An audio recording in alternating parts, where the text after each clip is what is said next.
In today's video, I'm going to teach you how to send a calendar invite Microsoft Outlook. By the end, you'll know 3 easy ways to create and send invites, starting from your calendar, from your inbox, and directly from an existing email.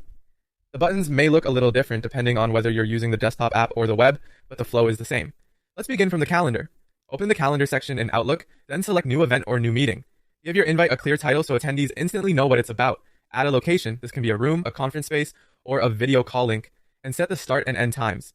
It's helpful to double-check time zones and leave a little buffer before and after if people are moving between meetings. In the attendees field, type the names or email addresses of the people you want to invite. As you add people, go to the scheduling assistant to see everyone's availability. This view helps you spot conflicts and pick a time that works for the whole group. If calendars look busy, try adjusting the duration or choosing a nearby slot with more green.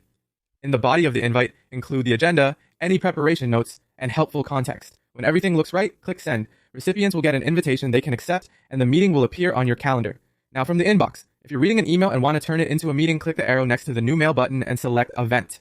Outlook opens a new event window, often pasting the email content into the description. This saves time because key details are already there. Invite your attendees, set the date and time, and fill in any missing information. Give the subject a quick polish so it's clear, then click send. Finally, from an existing email using drag and drop, grab the email from your message list and drop it onto the calendar icon in the app bar. Outlook creates a draft meeting request with the email's content in the body. Add attendees, adjust the time, and include any extra details you want participants to see. When you're ready, send the invitation. That's it. Use the calendar when planning from scratch, the inbox event option when an email sparks a meeting, and the drag and drop method for the fastest conversion of a message into a calendar invite. Keep titles concise, locations clear, and leverage the scheduling assistant to avoid conflicts. Happy scheduling, happy.